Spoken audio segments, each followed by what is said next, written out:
Is Coldplay becoming like the new U2? You know, like every album that comes out, they just completely switch it up so you never know what to expect, and somehow it's still good.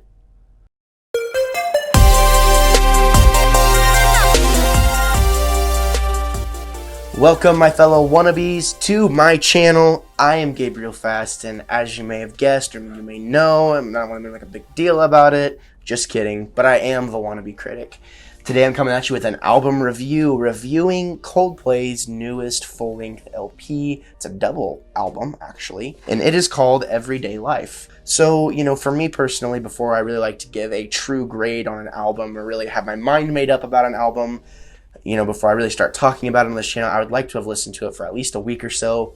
I'm not going to do that anymore. I think it's best to just try and digest the album as much as I can. By the time this video posts, it will be a few days since the album has come out, and I have listened to it a couple of times. So just wanted to make sure you know that, because you might see this video on a Monday and you're like, well, this album just came out on Friday, so how could he have listened to it a bunch if he, you know, I listened to it as much as I could, and I feel confident in my opinion based on what I've heard so far. So just getting right into it, I just want to tell you right now that I absolutely love this album. I think this is probably some of Coldplay's best music that they've put out ever. And it's a really interesting write-up that they did over on Apple Music for the album. I'm going to pull it up here.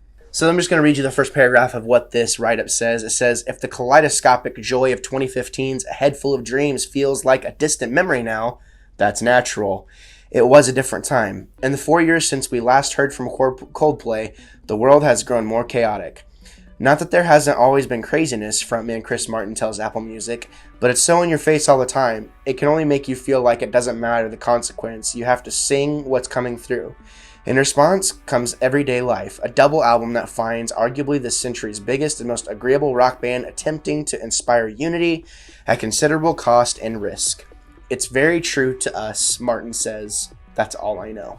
You know, in my opinion, coming out and saying that this album is true to you as a group, you know, the Apple write-up, it says that this is arguably one of, you know, rock's most unifying bands. They've been attempting to, you know, be one of rock's most unifying acts, things like that. It says a double album that finds arguably this century's biggest and most agreeable rock band attempting to inspire unity. So yeah, kind of going with the same idea I just said. No matter what you say deep down inside, there is at least one Coldplay song that you probably really enjoy, whether you want to admit it or not. I've got to say there's been times where I wasn't crazy about Coldplay's music, but the last album that came out, I was a huge fan of. I really like this album as well, even though they are completely opposite. This album is incredibly diverse. As I said, it's a double album, and this kind of ranges a lot of different styles that Coldplay has implemented in the past, as well as kind of throwing in a newer, almost hymn-type gospel theme of sorts, that kind of gospel-y sound. And several of the songs. I really think that, you know, the diversity of this album is so amazing, because I feel like anyone could listen to this album and at least pick a couple of songs off of it that they would probably enjoy.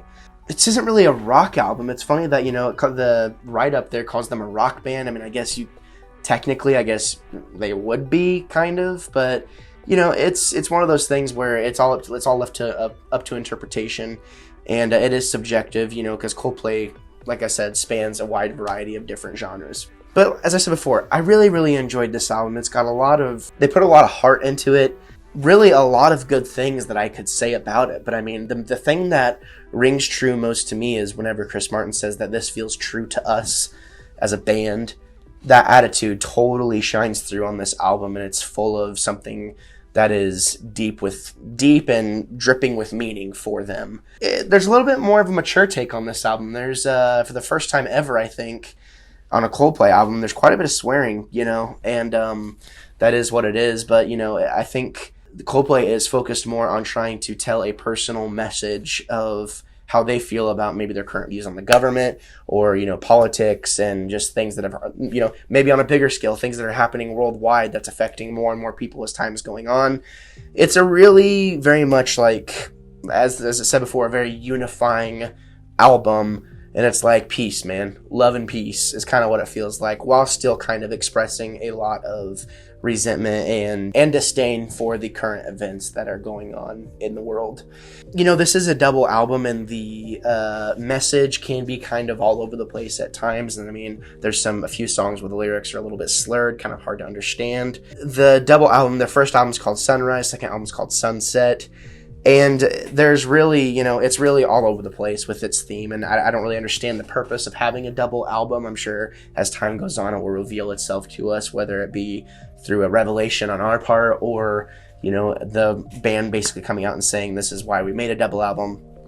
I don't know. I don't know why bands feel like they have to do that. But it doesn't change the fact that it's a good, solid record. And the only gripes that I have is there's a little bit of ambiguity, you know, out there of kind of selling an idea, you know, like there's one song where Chris Martin basically sounds like he just recorded himself trying to write a song.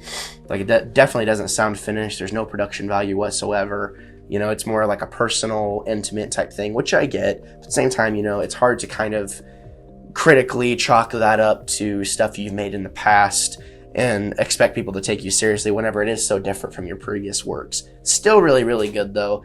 Has a lot of heart, has a lot of meaning and emotion evoking soundscapes within the record itself.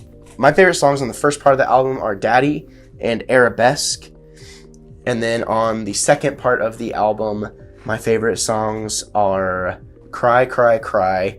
And there's a song that looks like it's written in it's written in a different language, but I screenshotted what it means, and it says track 6 of Sunset can be translated as Bani Adam in Latin script. It is the name of a poem by Iranian poet Sadai Shirazi in Persian. Don't know how to pronounce that. Sorry if I offended anybody.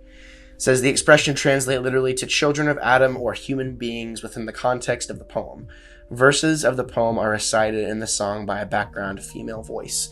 It's a very beautiful song, and even though, you know, I don't really understand anything she's saying, it's in a different language, still speaks to me, and I did really enjoy it. So now we get to the grade of this album, which I'm wrestling with the grade a little bit, but I think I've wrestled with trying to give this a grade, but I think this is really, really good. You guys, I'm going to say it's a solid 8 out of 10. And definitely deserves your time. Thank you for checking this video out. You know, we have a new Coldplay record. Be on the lookout. You know, there are a couple of songs on there that are explicit, and I wasn't expecting to see any explicit songs on there because it's a Coldplay album, but just be wary. Usually they're pretty good about detailing what songs are explicit and what songs are not. But as usual, thank you for stopping by my channel. I really, really appreciate you taking the time to watch my content and give me feedback and hit the likes and all that stuff. And if this is your first time here, I seriously implore you to consider subscribing. Thank you for stopping by.